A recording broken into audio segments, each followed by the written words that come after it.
자, 오늘은요, 개인주의에서 출애굽하라라는 말씀입니다.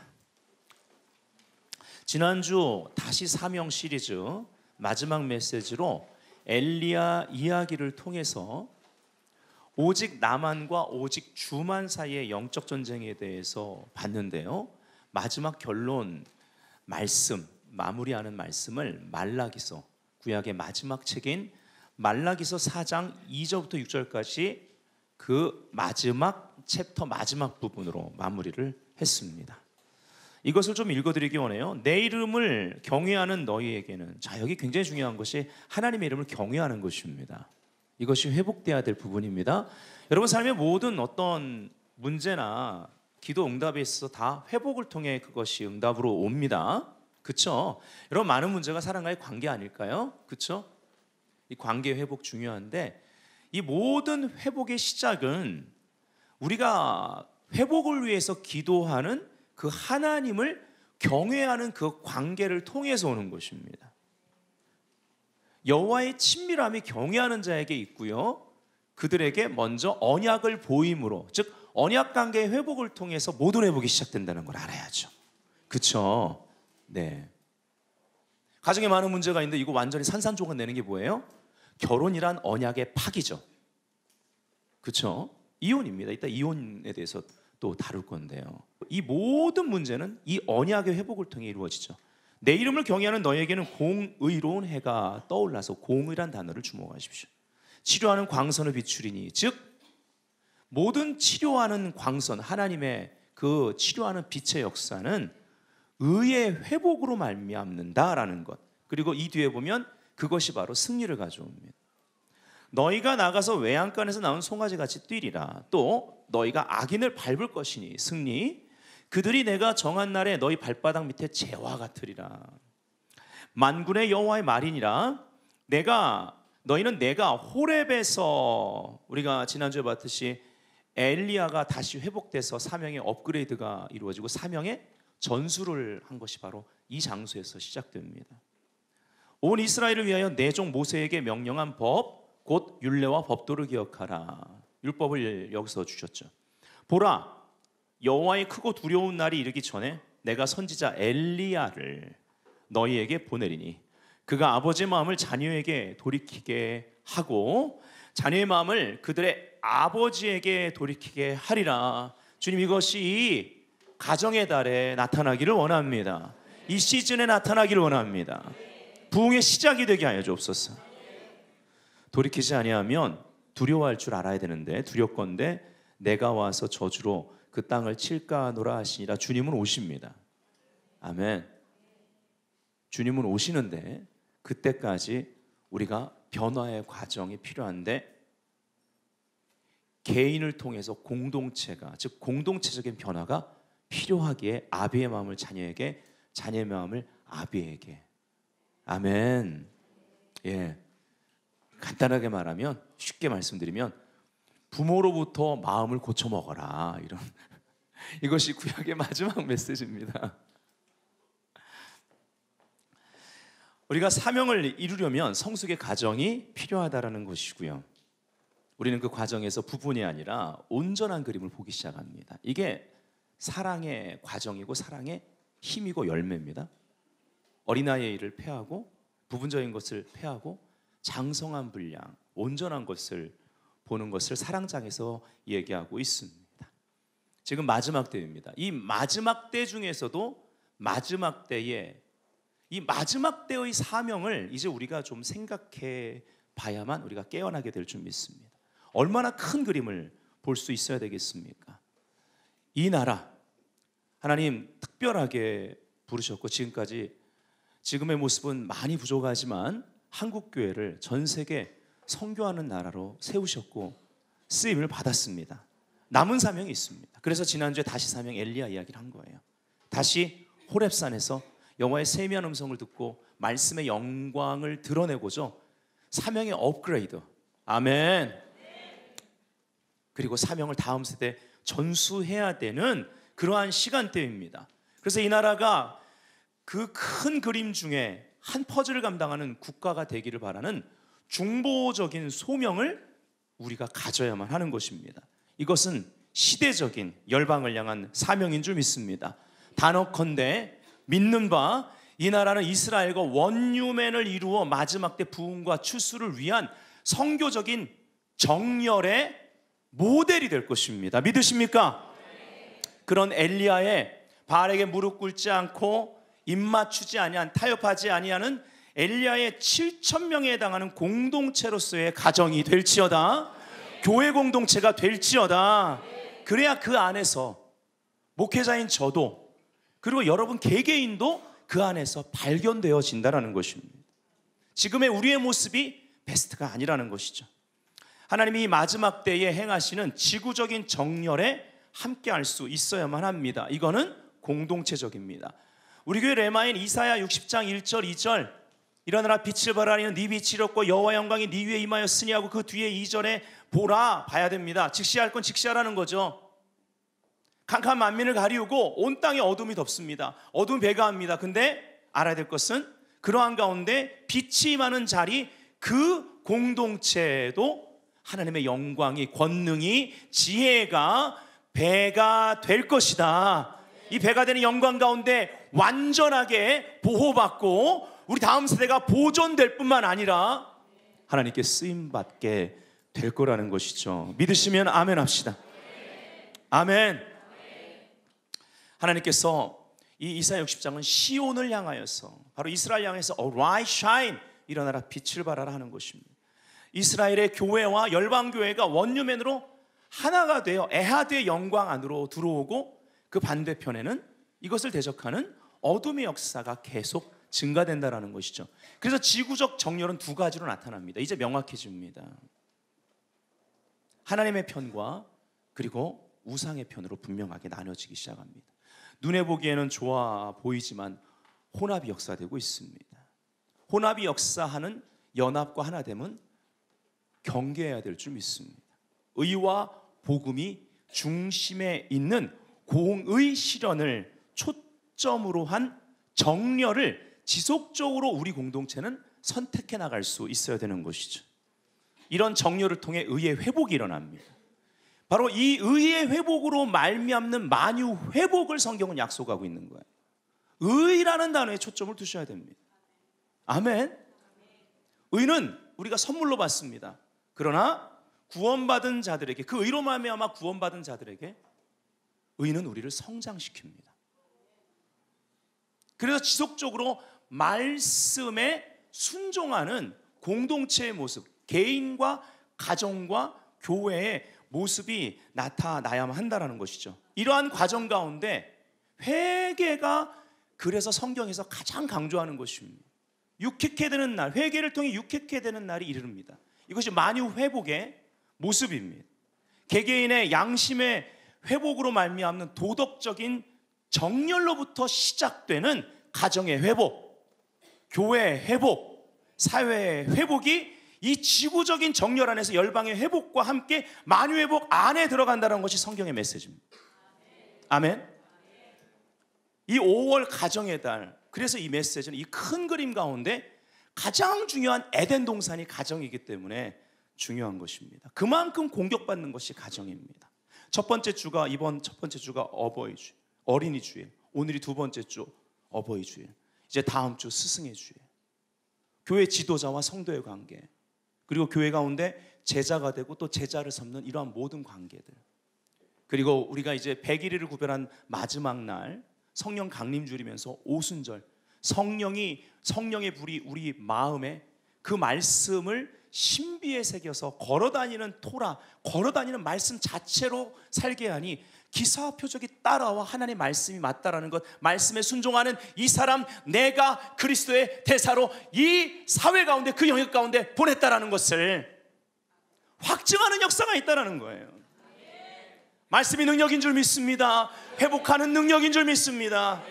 말씀과 하나 되는 개인과 공동체가 될 때 그 누가 막으랴. 아멘. 하나님의 회복을 막을 길이 없다라는 것이죠. 이런 말이 있습니다. 왕국을 다스리는 것보다 가정을 다스리는 쪽이 더 어렵다.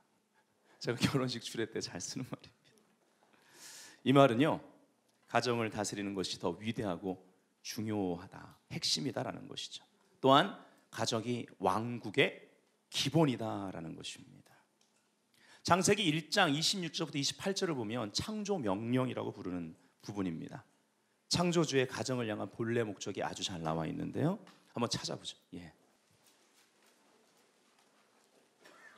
창세기 1장 26절부터 28절 찾으셨으면 다 같이 읽기를 원해요. 시작. 하나님이 이르시되 우리의 형상을 따라 우리의 모양대로 우리가 사람을 만들고 그들로 바다의 물고기와 하늘의 새와 가축과 온 땅과 땅에 기는 모든 것을 다스리게 하자 하시고, 하나님이 자기 형상 곧 하나님의 형상대로 사람을 창조하시되 남자와 여자를 창조하시고, 하나님이 그들에게 복을 주시며 하나님이 그들에게 이르시되 생육하고 번성하여 땅에 충만하라. 땅을 정복하라. 바다의 물고기와 하늘의 새와 땅에 움직이는 모든 생물을 다스리라 하시니라. 아멘.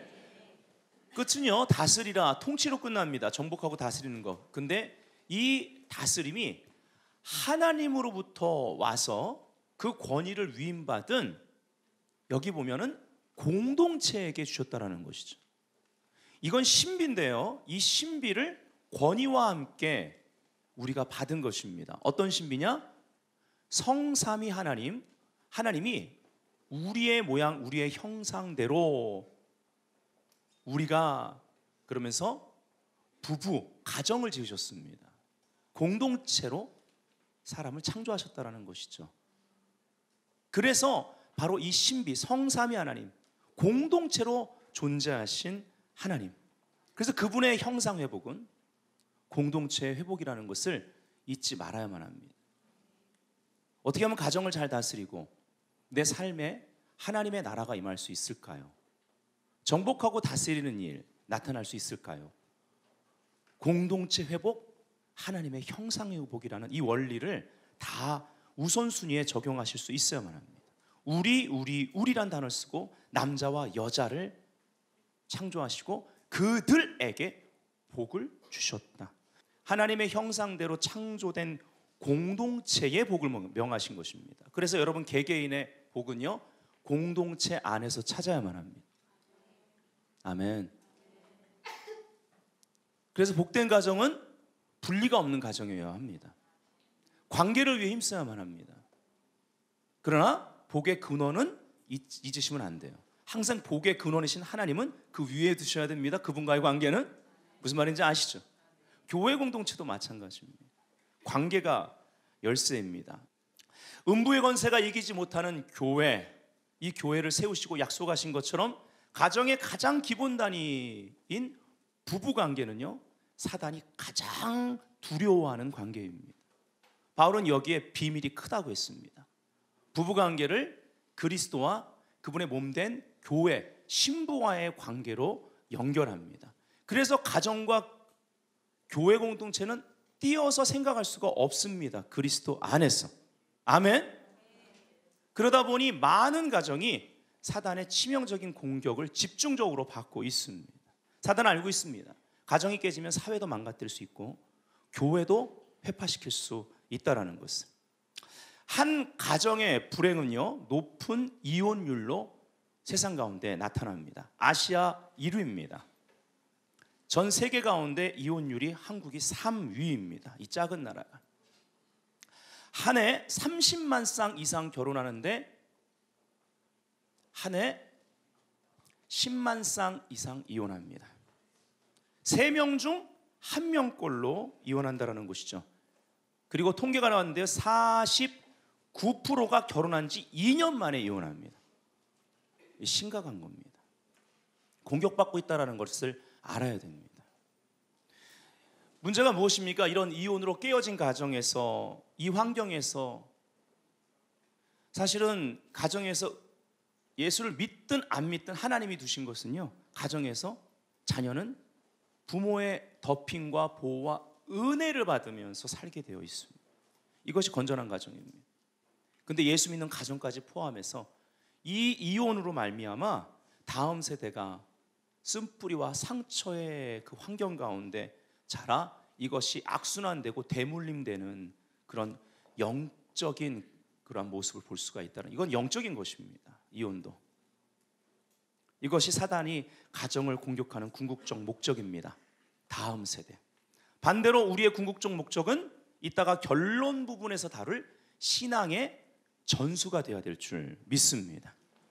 또한 한 개인의 불행은요, 높은 자살률로 나타납니다. 자살률이 계속 증가하는데요, 10여 년째 OECD 국가 가운데 자살률이 1위입니다. 계속 1위예요. 이건 좀 안 하면 좋을 텐데. 지금 한국은요, 하루에 44명꼴로 자살이 일어난다고 합니다. 이 전문가들도요, 이걸 영적으로 해석을 안 해도요, 예수 믿지 않는 사람들도 자살의 문제를 다룰 때 전염성이 있다라고 표현을 합니다. 우리는 알죠. 이건 영적인 것이기 때문에 그렇습니다. 원수의 공격입니다. 특히 노인층이 자살률이 급증하고 있고요. 또 청소년 사망원이 1위 또한 자살입니다. 2050년이 되면요, 이미 세상에서는요, 2050년 이런 단어를 씁니다. 저출산 고령 사회. 이제 2050년이 되면요, 한국도 평균 수명 연령이요 100세가 된다고 합니다. 평균이요, 평균. 그러다 보니까 점점 이제 앞으로 2050년 되면 어떤 문제가 벌어져요? 지금도 이미 벌어지고 있습니다. 인공지능, 로봇 이제 더 활성화되죠. 그리고 그냥 운전사 필요 없는 자동차가 벌써 이제 활성화되기 시작하거든요. 그동안 준비하다가 이제 나오는 거니까 이제 계속 업그레이드 돼 있어요. 예. 하다못해 청소기도 계속 업그레이드 되잖아요. 이거 작은 문제가 아니라고요. 모든 일자리를 다 잃게 됩니다. 제가 드리는 말은 저출산의 고령화돼요. 그런데 2050년이 되면 100세 시대, 평균 100세 시대, 그러면 일자리는 없어요. 그리고 은퇴 후에 3, 40년을 살아야 돼요. 과학이, 의학이 발달됐기 때문에 질병으로 죽는 사람은 줄어드는데, 지금 전문가들이 얘기하는 것은 현재도 이 나이 드신 분들이 자살률이 높은데, 그 시간대가 되면 질병으로 죽는 사람은 줄어들지만 자살로 죽는 노인들이 많아진다는 거죠. 왜냐하면 생계 위기 때문에, 그걸 감당 못해서. 이런 모든 문제들, 그 문제의 근원엔 개인주의가 있습니다. 개인주의가 팽배한 사회 가운데 벌어지는 생명 파괴 현상이 이러한 자살률, 또 이혼율, 이 뒤에 말할 살인율인 것입니다. 그리고 사실은 너무 힘들어서 자살하겠죠. 하지만 빚더미에 앉았다고 가장이 아내와 자녀들을 버리고 자결해버리면 그냥 나 하나 죽으면 끝나지가 아니지 않습니까? 어떤 면에서는 이것도 이기주의, 나만, 개인주의의 그런 모습이라고 볼 수가 있습니다. 또 한 사회의 불행은요, 높은 살인율로 나타납니다. 한국의 살인율이요, 1년에 1200명이 지금 달하고 있습니다. 이건 사회의 위기입니다. 사회의 위기는 가정 공동체의 위기고 교회 공동체의 위기이기 때문에 우리가 함께 기도하면서 이 숙제를 풀어나갈 수 있어야 된다는 거죠. 근본적인 문제를 뽑으라면 아까 말씀드린 대로 개인주의, 이기심의 뿌리를 둔 개인주의이기 때문에 오늘 제목처럼 개인주의에서 출애굽해야만 합니다. 한국교회가 쇠퇴기를 맞이하고 있습니다. 역시 이기심, 개인주의 때문입니다. 그러나 신앙은요, 신앙 성장의 비결은 단순합니다. 자기 중심이 아니라 하나님 중심. 하나님은 공동체로 존재하셨고 여기서 하나님 나라가 임하는 통치와 다스림이 나타납니다. 즉 개인주의에서 하나님 형상으로 우리가 빠져나와야만 하는 거예요. 출애굽기 19장 4절부터 5절이 오늘 본문 말씀이죠. 주보에 나와 있습니다. 다 같이 한번 읽기 원합니다. 오늘 이 본문이 굉장히 중요합니다. 시작. 내가 애굽 사람에게 어떻게 행하였음과 내가 어떻게 독수리 날개로 너희를 업어 내게로 인도하였음을 너희가 보았느니라. 세계가 다 내게 속하였나니 너희가 내 말을 잘 듣고 내 언약을 지키면 너희는 모든 민족 중에서 내 소유가 되겠고. 예, 아멘. 예, 바로 여기에 너희가 내 말을 잘 듣고 내 언약을 지키면, 세계가 다 내게 속했으니까 너희가 내 말을 잘 듣고 내 언약을 지키면, 즉 이런 공동체들이 하나님과 정렬되기 시작하고 하나님의 정렬 안으로 들어오게 되는 거예요. 너희는 모든 민족 중에 내 소유가 된다. 하나님의 소유가 되는 것입니다. 근데 여기 보니까 출애굽해서 독수리 날개로 너희를 업어 완벽하게 보호하셨다라는 것이죠. 내게로 인도하여을 너희가 봤다. 그리고 뒤에 언약을 다루고 있죠. 예. 근데 여기 내게로라는 단어가 히브리 원어도 같은 의미인데 영어는 이걸 잘 표현했어요. unto myself입니다. 나 자신에게로, 즉 하나님 자신 안으로 우리가 출애굽돼서 하나님이 이끄신 건 하나님 자신 안으로예요. 히브리 원어도 같은 의미입니다. 하나님 자신이, 하나님이 우리의 약속의 땅인 거예요. 믿으십니까? 아멘. 하나님 자신이 우리의 유업인 것입니다. 하나님은 당신을 주고자 한 거예요. 바로 신약시대 우리가 알아야 될 건 골로새 말하는 것처럼 그리스도가 만유시고 만유 안에 계신 겁니다. 여기 세계가 다 나에게 속했다. 내 아들을 너에게 주기 위함이다. 그는 만유고 만유 안에 계시다. 아멘. 이 엄청난 걸 우리에게 주기 위함인 것입니다. 그래서 그분의 소유가 되는 것이 그분의 목적일 뿐만 아니라 우리의 비전이 되어야만 합니다. 그분의 소유가 되는 것 자체가 축복의 실체입니다. 아멘. 광야의 유익이 무엇입니까? 이제 오늘 JC 대학 청년부 가운데 율법의 목적과 광야의 은혜를 다루면서 글로리 제너레이션에 대해서 말하려고 합니다. 광야의 유익, 자기 중심에서 하나님 중심으로 빠져나올 수 있는 그런 하나님의 함께하심과 훈련장이라는 것이죠. 즉 자기 형상을 만들면 안 되고 하나님의 형상을 만들어야 된다는 것. 근데 여호수아와 갈렙이 그 다음 세대를 이끌고 약속의 땅으로 들어가는 데 있어서 그 전 세대가 한 일은 무엇입니까? 자기 형상을 만들어서 금송아지로 세웠습니다. 자기 형상을 금송아지로 만들고 그거를 여호와 하나님이라고 그랬습니다.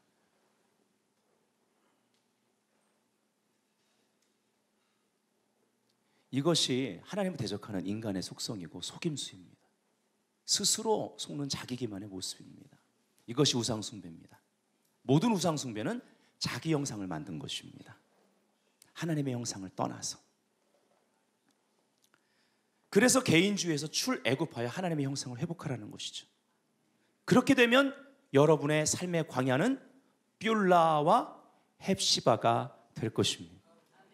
결혼한 바 된, 하나님과 결혼한 바 된 땅이 되고 하나님이 기뻐하시는, 하나님의 기쁨이 있는 땅이 될 것입니다. 아멘. 결국 광야 훈련은요, 언약 백성이 언약을 지키느냐 버리느냐의 시험장인 것입니다. 개인주의는 하나님을 경외하는 마음이 없기 때문에 언약을 너무 쉽게 파기해버립니다. 지금 이 시대는 신뢰가 사라지고 있습니다. 친구와의 우정도, 결혼 언약도, 여러 가지 말로 한 약속들도, 심지어 서류로 계약까지 해놓고도 속이고 깨뜨리고, 이런 무법한 시대. 그리고 언약의 핵심인, 아까 우리가 사회 문제를 다뤘지만 언약의 핵심인 생명도 쉽게 파멸시키는 무서운 세상이라는 것이죠. 이 개인주의로 말미암아 가정 공동체, 교회 공동체, 사회 공동체의 권위 질서가 깨지고 있습니다.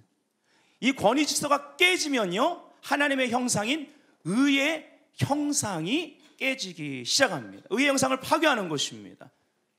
그래서 뭐가 나타납니까? 거역의 영이 나타납니다. 거역의 영은요, 세상 영입니다. 왜 거역할까요? 소유욕 때문입니다. 탐심 때문이에요. 자녀들 초기부터 이 부분 잡으셔야 됩니다. 거역, 부모의 권위에 따라오지 않는 그 거역의 문제 분명하게 다뤄야 되는 거예요. 예. 심지어 이거 전문가들은 3번 말할 때 듣게 하지 말고 1번 말할 때 듣게 하라고 그러잖아요. 그 정도로 전문가들, 이 거역의 문제를 다루라고 합니다. 그래야 은혜를 알죠. 제5계명 부모를 공경하라. 즉 부모의 은혜를 알라라는 것입니다. 그거 모르면 너 무례해. 네 안에 거역 있어 이거예요. 아예 그것이 잘하지 않게 해야만 합니다. 신앙훈련도 마찬가지입니다. 신앙훈련 단순합니다. 순종훈련입니다. 일단 말씀대로 순종하고 보는 거예요. 이게 믿음인 줄 믿습니다. 10계명 1계명부터 4계명까지 하나님과의 관계에 대한 것이죠. 예, 우상숭배를 멀리하라고 합니다. 이것이 이따 또 마지막 결론 말씀이죠. 5계명부터 10계명까지는요 가정으로부터 시작하여 사회 공동체에 하나님이 세운 법입니다. 근데 다 5계명부터 10계명 다 탐심에 대한 문제입니다. 탐심을 버리라는 말이에요.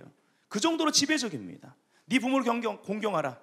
왜 부모를 공경하지 않고 왜 부모한테 심지어 부모의 생명까지 뺐습니까? 왜 거역합니까? 재산 문제일 때가 많습니다.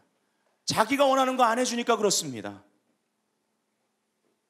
부모가 모든 걸 줬는데 하나님이 그 부모로부터 나오게 했는데, 그렇죠?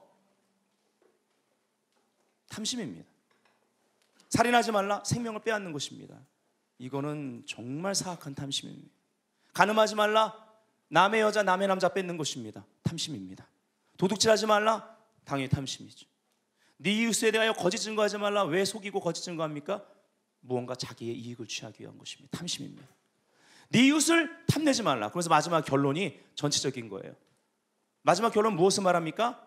탐심을 버려라. 탐내지 말라. 이 말은 1계명부터 4계명까지 하나님과의 관계에 문제가 있습니다. 예. 우상 섬기고 하나님을 망령되이 팔아먹고 자기 형상 만들어 놓고 하나님의 형상이라고 하지 말라는 거예요. 그리고 안식일을 거룩히 지키라. 이 말은 네 시간 구속시켜라.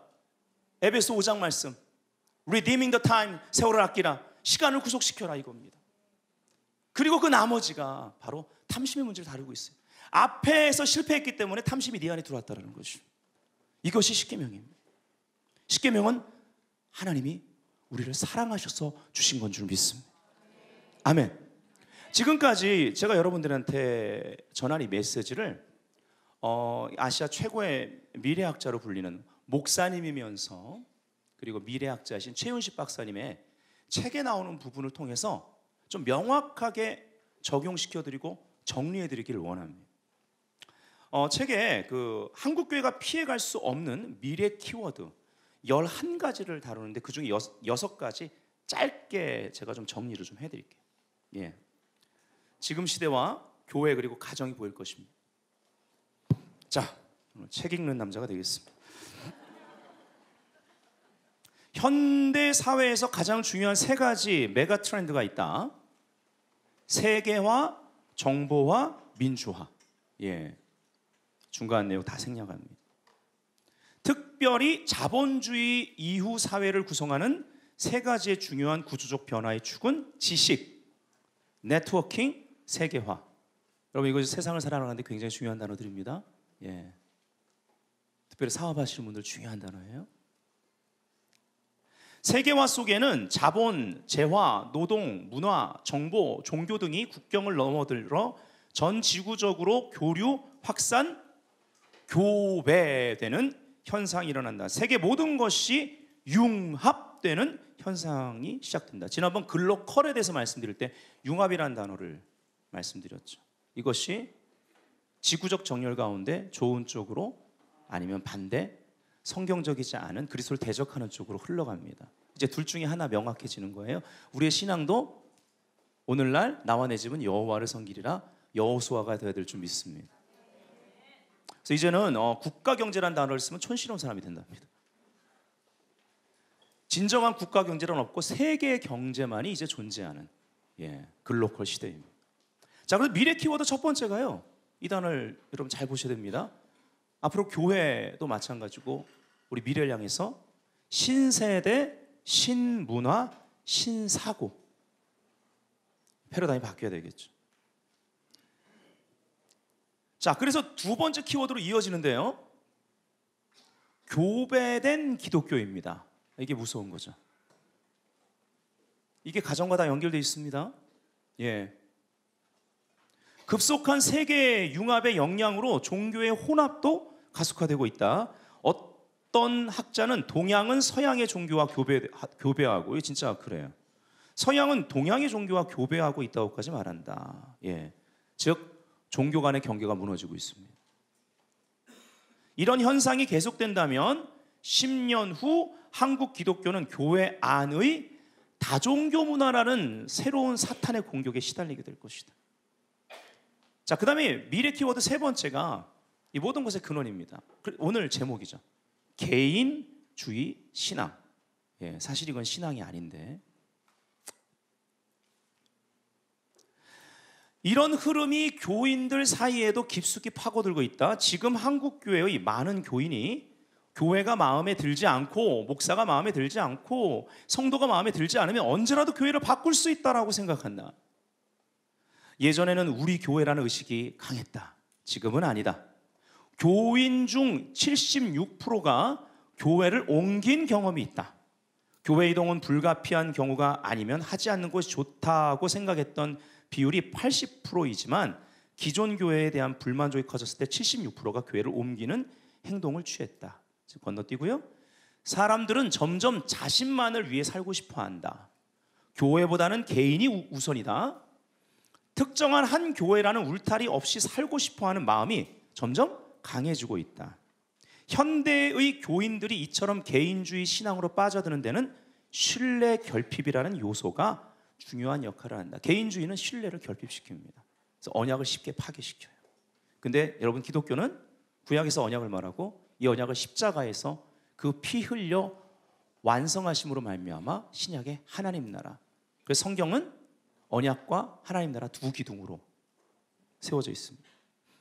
자, 그래서 미래 키워드 이제 네 번째가 여기서 개인주의 신앙에서 그대로 이어지는데요. 신유목교인이 생겨나고 있습니다. 이미 그렇죠. 앞으로 더 그럴 겁니다. 이거 막아서야만 합니다. 신유목교인. 예. 유목민들이 그때 자기 그 꼴을 찾아서 그냥 좋은 꼴 있으면 절로 가고 그런 걸 말하는 거예요. 살아온 곳에 대한 강한 집착 대신 지금 어딘가 나를 가장 편하게 해줄 수 있는가를 기준으로 삼는 세대다. 교회만이 아니라는 거예요. 이러한 특성을 담아 표현한 말이 지금 여기주의자이다. 예. 피코 아이어로가 지구적 인간에서 처음 소개한 개념이다. 집만한 곳이 없다는 이전 세대의 전통적 사고와 달리 그들은 원래부터 집은 없었다.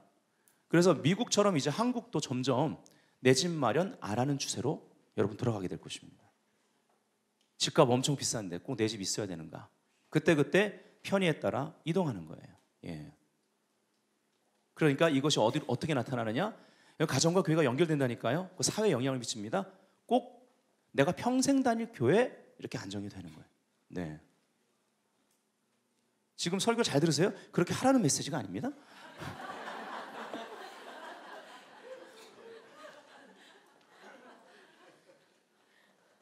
이 세대를 본받지 말고 마음, 생각의 변화를 받아. 아멘. 예. 혹시나 이게 어떤 분 조시다가 그 부분만 듣고 그래야 돼 뭐 이렇게 하시면 안 돼요. 심각한 문제입니다. 예. 그러면요 일꾼이 훈련이 안 돼요.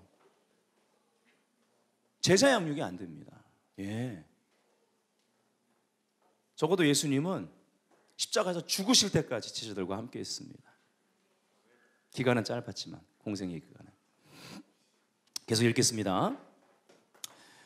그들은 어느 특정한 지역에 충성심을 발휘하기보다는 새로운 환경을 스스로 만들어가는 것을 즐긴다. 인터넷이나 뭐 자유로운 여행이나 여러 가지 이제 글로컬 시대가 되면서 장단점이 있어요.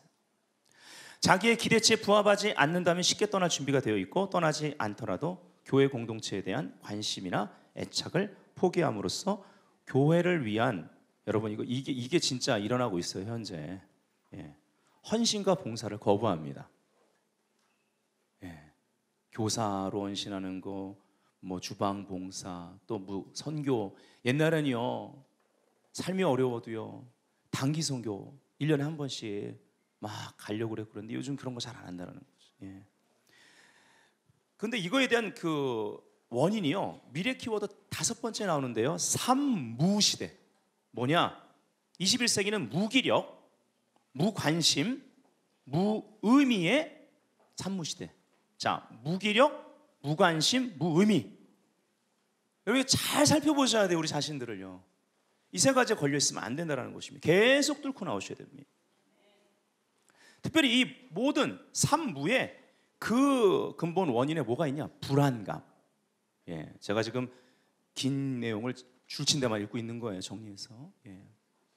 불안은 무기력, 무관심, 무의미 외에도 소외라는 현상과 밀접하게 관련돼 있다. 심리학자들은 불안은 절대적 가치관이 없는 세상에서 느끼는 자유의 심리적인 압박을 포함하는데 이것이 소외의 한 형태다라고 말한다. 그런데 우리는 절대 가치가 있는데 이게 믿는 자들에게 웬 말이냐고요.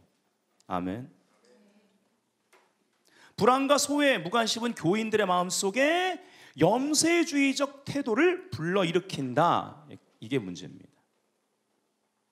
근데 이 미리학자가 다시 사명을 외치면서 딱 결론 맺는 건 이것입니다. 이런 시대일수록 분명하고 절대적인 가치관이 중요하다.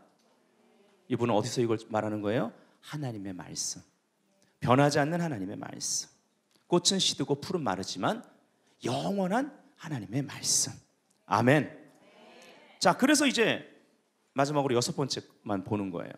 그 다음 미래 키워드가 얕은 영성과 함께 다신주의. 이 얕은 영성은 다신주의를 교회 가운데 끌어들입니다. 이 무서운 말 아니겠어요? 이제는 성경과 교회 이외의 것도 존중해줘야 하는 시대가 되었다. 이거 옳지 않다라는 거죠. 위험한 수준에 이를 정도로 상대주의 사상이 교회에 침투했는데요. 통계 조사에 보면 한국 교회 교인들에게 유일신 사상은 79.4%. 말이 됩니까? 근데 이거보다 지금 78.4% 떨어지고 있어요. 재림신앙은 80.7%에서 77.4%로 떨어지고 있어요. 여러분 제가 이거 왜 얘기합니까? 다 개인주의에서 오는 거예요. 종말론은 68.9%에서 61%로 조금씩 줄어들고 있습니다. 이는 종교다원화의 영향이 교리 문제에 영향을 미치고 있음을 의미하고요. 제사를 허용한다가 25%? 이거 우상숭배인데 이게. 윤회설 인정이 10%? 구원받은 사람 맞나요? 예. 그렇게 다시 태어나서 벌레가 되고 싶을까요? 샤머니즘 인정 15.4%? 풍수지리 16%? 현세적 신앙, 천국은 죽어서 가는 곳이 아니라 현세에 있다. 무려 38%. 그건 안 받은 사람이에요. 이 사람은요. 복음이 정확하지 않지 않습니까? 종교다원론, 종교다원주의가 26%나 됩니다. 뉴에이지에 대한 긍정적 반응 18%. 그리고 또 많은 교인이 교회 활동 대신 스포츠나 운동 같은 유사 종교적 활동에 관심을 기울이고 있다. 그래서 뭐라고 하냐면 다신주의자가 되어가고 있는 그런 과정을 설명하면서 이스라엘이 하나님도 섬기고 다곤도 섬겼던 것처럼 말이다라고 결론을 맺습니다. 지금의 시대를 우리가 볼 수 있어야만 합니다. 오늘 시작할 때 보았던 창세기 1장 26절부터 28절까지 말씀은, 이 창조 명령은 예수님이 친히 말씀하신 마태복음 28장 18절부터 20절까지 주님의 지상 명령과 연결됩니다. 예수께서 나와 말씀하여 이르시되 하늘과 땅의 모든 권세를 내게 주셨으니, 예수님에게 주셨습니다. 그러므로 너희는 제자들입니다. 이건 제자들입니다. 너희는 가서 모든 민족으로 제자를 삼아 아버지와 아들과 성령 이름으로 세례를 베풀고 내가 너희에게 분부한, 따라합시다, 모든 것을 가르쳐 지키게 하라. 이것이 제자도입니다. 제자가 되고 제자를 삼는데 그 제자가 오늘 초점은 그리도 중요한, 그래서 그렇게 공격받고 있는 우리 가정의 자녀들에게 부모가 그리스도의 제자가 되고 신앙을 전수함으로 제자를 삼아야 되는 거예요. 모든 걸 가르쳐 지켜야만 합니다. 타협해서는 안 돼요. 세상이 이러니까 아유 우리 애들 그러면 학교 생활 어떻게 해요? 그래서 가정이 있는 거예요. 믿는 부모님 계시는 겁니다. 그 가정의 소망은 아버지, 어머니들이십니다. 예수 그리스도 안에서. 아멘.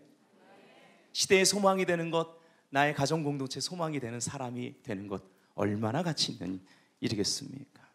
볼지어다 내가 세상 끝날까지 너희와 항상 함께 하시. 임마누엘의 약속. 마태복음 시작은 임마누엘로 시작해서 임마누엘로 끝납니다. 임마누엘은 뭐예요? 내가 함께 그냥 할 게가 아니에요.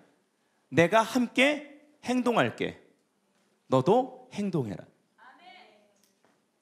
그래서 결론은 신앙을 전수시켜라입니다. 옆 사람이 말합시다. 신앙을 전수하십시오. 그래서 가정과 교회가 제자 공동체로 하나 되어 하나님의 형상을 세상에 드러내는 데 있어서 이 훈련을 함께 해야 되는 것이요.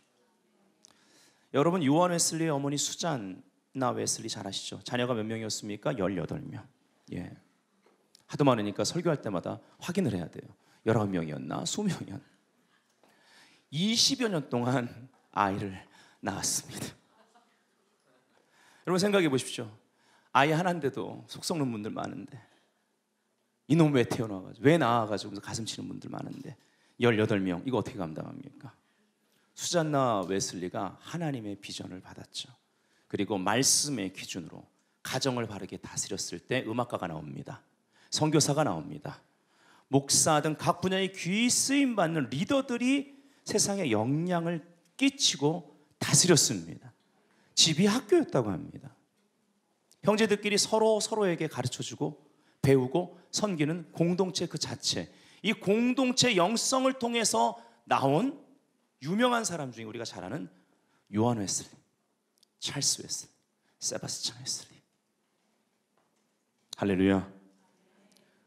우리에게 허락한 자녀를 내가 먼저 그리스도의 제자가 돼 신앙을 전수하는 것이 결코 작은 일이 아니라는 것이죠.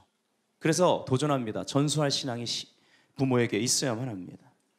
전수할 신앙이라고 그랬습니다. 그 신앙의 대상이 하나님이기 때문에 부모의 기준이 아니라 하나님의 기준이 되어야만 합니다. 신앙 전수율, 불교가 93%, 기독교 65%, 이슬람은 거의 100%. 기독교 신자율이 점점 한국 떨어지고 있습니다. 이슬람은 올라가고 있습니다.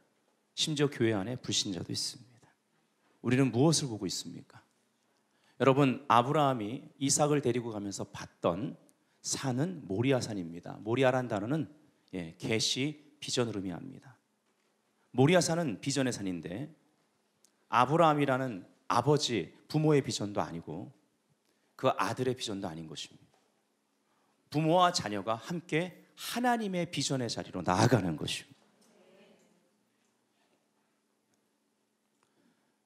바로 아브라함이 이삭을 하나님께 드렸던 자리가 모리아산 비전의 산, 비전 성취의 자리, 그걸 통해 복의 근원이 되는 자리라는 것입니다. 함께 드려지는 자리입니다. 여러분, 이삭을 드리는 건 아브라함의 모든 걸 드리는 것입니다. 모든 걸 드리는 거예요. 지금까지 달려온 그 모든 수고, 그 모든 대가 지불을 다 드리는 것입니다. 로마서 12장 1절 2절은 그래서 진리입니다.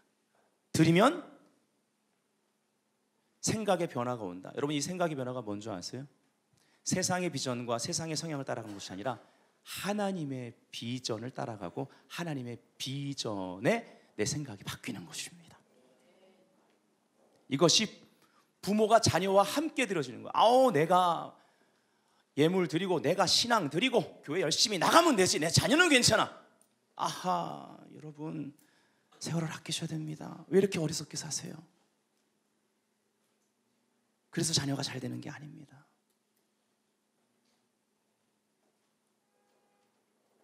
믿음의 조상인 아브라함의 모습을 보십시오. 왜 믿음의 조상이 됐습니까? 함께 드려지고 함께 생각이 바뀌어 나가는 것, 그래서 무엇이라도 여호와 이레께로부터 받을 수 있도록 준비되는 것입니다. 받을 그릇을 공동체가 만드는 것입니다. 아브라함 이레가 아니라 여호와 이레입니다. 즉 하나님께 받지 않으면 전수할 게 없는 거예요. 우리 무엇을 지금 전수하려고 그 막대한 시간과 열정과 돈을 투자하면서 자녀를 키우고 준비하고 있습니까? 이삭이 없는 아브라함은 없습니다. 다시 말씀드리면 이삭의 이삭됨이, 성경에서 말하는 이삭의 이삭됨이 아브람, 고귀한 아버지죠. 이것도 좋은 것입니다. 그러나 아브라함, 열국의 아비, 아브람과 아브라함의 차이는 이삭의 이삭됨에 있으니 이삭이 이삭되게 키워야 되는 것입니다. 그러려면 아브람이 아니라 아브라함이 되셔야 됩니다. 아브람이었을 때 이스마엘을 낳았습니다. 이스마엘을 만들어냈습니다. 부모가 신앙생활하면서도 끝까지 아브람이면 이삭이라고 말하지만 하나님이 이삭으로 주신 약속의 그 씨들을, 자녀들을 이스마엘처럼 살게 할 수 있다는 것이죠. 부모가 아브람이 아니라 아브라함으로 그렇게 훈련되어지고 과정을 거쳐 아브라함으로 살아야 이삭을 만들어낸다는 것을 오늘 우린 명심해야만 합니다. 모리아산으로 가서 이삭을 드리는 그 함께 드려지는 시간은 어떤 시간입니까? 조금이라도 아브라함의 마음 안에 내 새끼 이삭, 개인주의적인 나의 이삭이 아니라 철저하게 하나님이 주신 하나님의 이삭으로서 조그만 내 안에 자녀를 향한 우상의 마음도 하나님이 제거하는 시간이었고, 확인하고 열방의 아비가 되게 하는, 대적의 문을 취하는, 대적이 공격할 틈이 완전히 사라지는 시간이었다는 것을 우리가 안다면 승리자로, 즉 승리하는 가정 공동체, 교회 공동체로 사회 가운데 영향을 나타낼 수 있지 않겠습니까?